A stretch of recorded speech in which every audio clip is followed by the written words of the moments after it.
Hey, Coach, as you kind of just continue to flesh out your depth here, and specifically at safety, what has DeAndre added to that room to this point in his practice and his transition? And is he a guy who is a candidate to start for you there? Yeah, I think he's added obviously depth, experience. Played a lot at Boise. Played in the system. Obviously, to me at Long Beach Poly when we were together.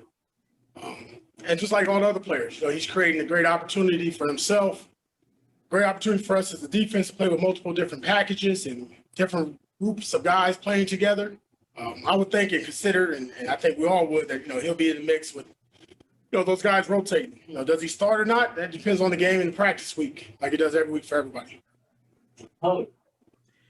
So, Antonio, as coaching the position that's going to cover the tight ends more often probably than other positions, what have you seen that wrinkle in the Zach Hill offense that maybe is different than your first 2 years here in Tempe?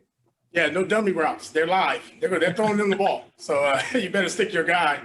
But it's been really good for us. I mean, we go against really good tight ends in our conference. It prepares us for the likes of UCLA and others. It's really good. I mean, Curtis Hodges, you don't get no bigger than him. 6'7", 6'8". Nolan Matthews, another big target who are really good route runners, good with catching the ball. So it's really challenging our linebackers in practice and something that we needed here for our group to get better, especially for our opponents. Michelle. Going back to DeAndre, Coach, what's it like having him here and in the same fold with you and watching him play? And I know you did that in high school, but are you kind of used to it, or is it special because it's college level now? No, it's actually fun. My 2 years, my last years at Long Beach Poly, I had to go to fly, watch him play, scramble from our game on a Friday night to make a Saturday game. And then the last years here at ASU, we'll have to try to watch as much as I could of him before we went out and played the game. Now it's easy. I get to just watch him at practice. So it's nothing like having your son around, obviously. But like any other athlete, I treat him just like the players. When we get home, it's father-son relationship. He knows I'm going to be harder on him than any other athlete on our team. It's always been that way for him. That's the expectation of being a Pierce. But I love it. It's fun watching him compete with his teammates and guys that he played with in high school.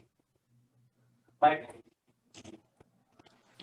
Yeah, Coach, with the obviously with the secondary battling with these receivers and young receivers, how do you feel that now that you're past, how do you feel the secondary is looking? They're good. It's really a lot of competitive battles, especially for our older guys. Chase and Jack and Jordan Clark to get those reps against a Frank Darby, a Porter, and now with the Johnny and add LV in that mix. Every rep is very competitive. You can go back either way. You flip a coin on who's going to win each and every rep, but it's very competitive. Those guys are really eager to face one another in one-on-ones, and then obviously when they catch the ball, you hear the defense going off, and when the offense catches the ball, they're going off. So it's really good, man. It's good to have competition within the team. That makes practice more competitive. That makes us a better team and prepares us for the games on Saturdays. Trevor. Coach, you talked about Jack. You were just such a huge figure for him to get here, and obviously the relationship you guys have going back to Cal Poly. Now that he's been here for a year, what opportunities do you think he has just with this senior season? And then can you also talk about Chase's evolution too?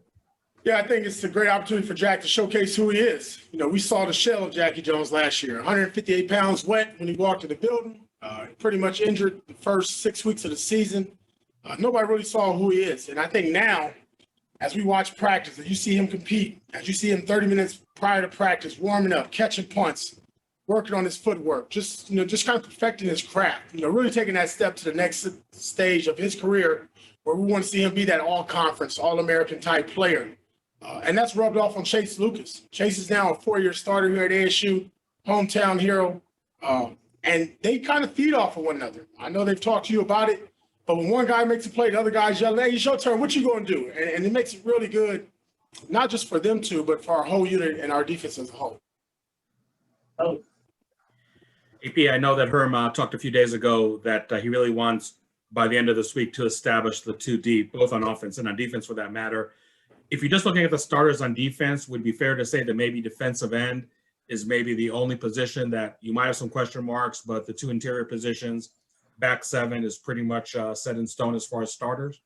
Yeah, we got guys that are, obviously penciled in today and went to practice today as starters, and they're still battling and improving themselves each and every practice. But just like you asked me about our secondary earlier, I think it's very similar. You know, when you got Shannon Foreman, Mike Matus, Stanley Lambert, Tyler Johnson, Amiri Johnson, those 5 guys are pretty much going to be our nucleus. And again, it goes to who's the hot hand, who's doing it right. What do we need them for? You know, certain guys do things better than the others. That's just where they're at this stage in their career. So what we would like to see is those guys just keep balancing. Somebody kind of stand out the pack. I think that's the biggest thing. Somebody needs to just say, hey, it's me. Hey, coach, I got you. And we're not there yet, but we're getting close. Alex. Hey, Coach. T. Lee got some good praise last week from some of the veteran guys. Is he someone who could maybe step in with a role earlier than some people expect? Yeah. He was brought in for that reason. Obviously, he's an early grad. He was here in the spring before COVID hit us. He's done a great job with Jordan Clark and really competing with Jordan in that nickel spot. You see him on special teams flying around. I expect him to play along with really, Ed Woods and Mason Williams. Those guys should all contribute, but T. Lee has kind of put himself in a position to probably earn a little bit more playing time, yes.